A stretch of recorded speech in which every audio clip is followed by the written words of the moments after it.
Hey guys, welcome back. Today we're going to be installing these Vanspeed capsules on the side of this 2020 Mercedes Sprinter Cargo.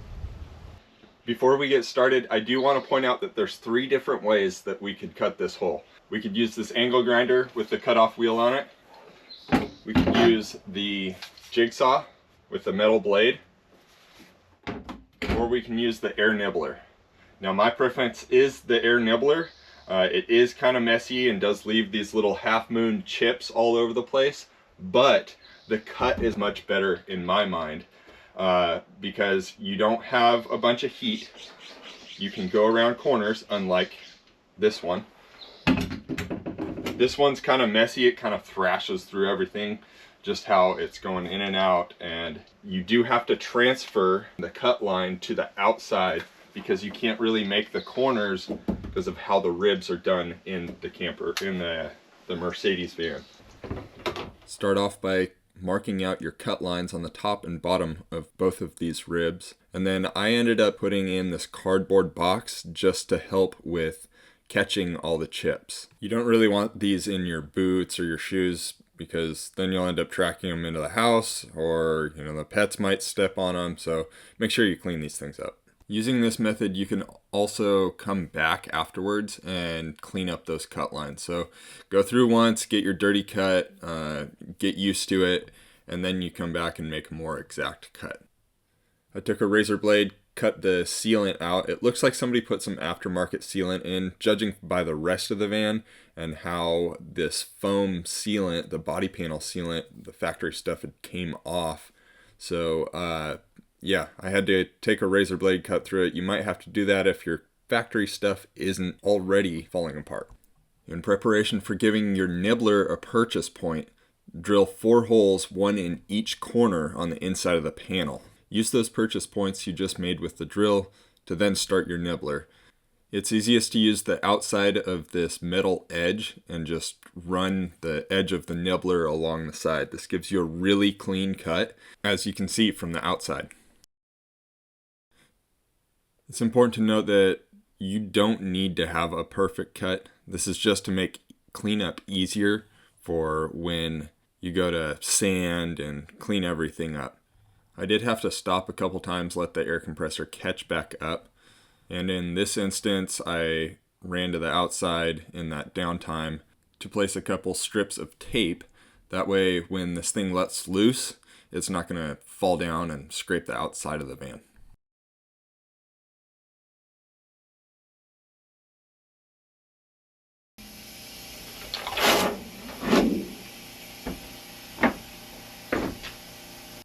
So this is what I was talking about with that factory foam coming apart. I'll show you later on in the video how I mitigated that with some Sikaflex 291. First thing we're going to do is clean these up, because once these stick to your boots, they'll be in the house, they'll be in your wife's hair, everywhere. Take it from me, you want to clean these up first. Pro tip, to get these out of small places, magnetize a screwdriver and use that to reach in and grab them out. Now that we've got our hole cut, I'm going to end up cleaning up the edge with this sanding wheel. So this is a flap wheel on an angle grinder, 80 grit.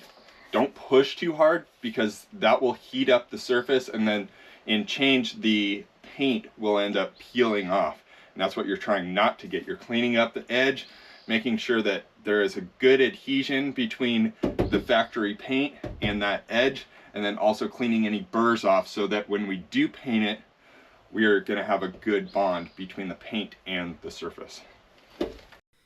With a delicate touch, clean up the edges, and then also make sure that you do not touch the outside of the van with this wheel. It will take off the paint instantly. Next, clean up the outside of the van with some denatured alcohol. This takes all the oils off of the outside of the van, gets ready for paint and installation. Next, we'll test fit and mark the inside. Make sure you got your clamp handy because you're going to have to mark the inside from the inside of the van. I do this using a dry erase marker. It's worked best for me. And then also make sure you mark the bolt holes. If you're going to use the bolt holes for installation, mark them out now and then drill them ahead of time. This will make it so you're not plunging through the metal into the fiberglass when it's already on and the adhesive is setting up. Remove the capsule and we'll start sanding the outside of the van where we have marked. I use 220 grit sandpaper to rough up the paint so the adhesive has a better grip. Be sure to only sand where the adhesive will go. Do not sand any of the area that will not be covered up by the capsule.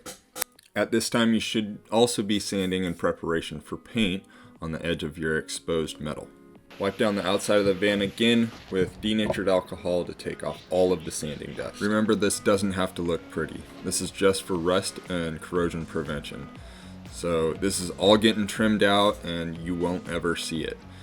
Make sure it's on there thick. As long as it's not running down the side of the van, it's all good.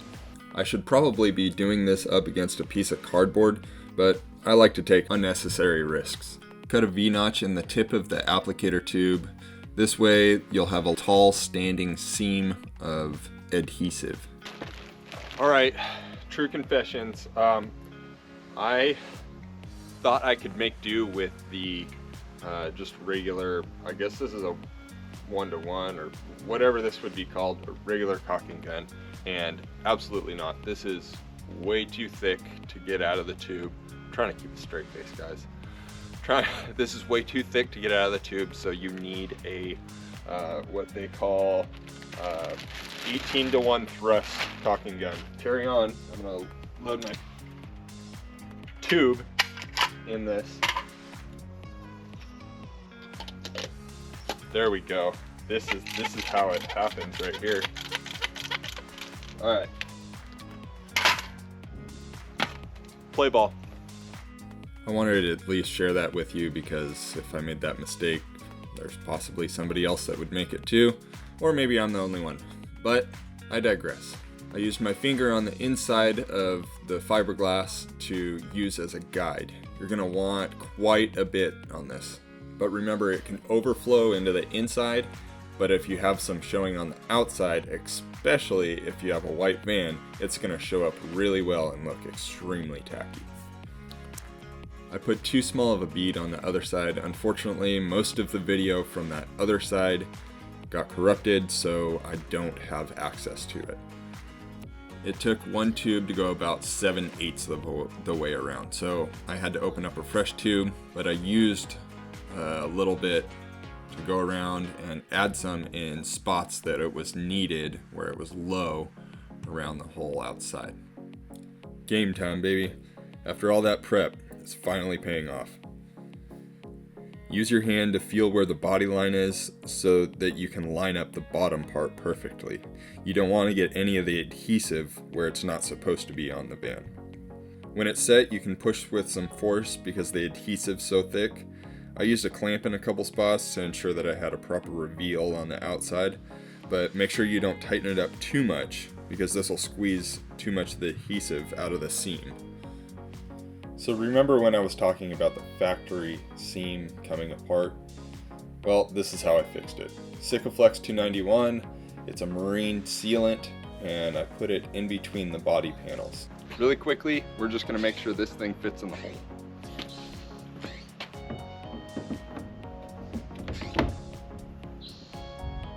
Yep, it's good.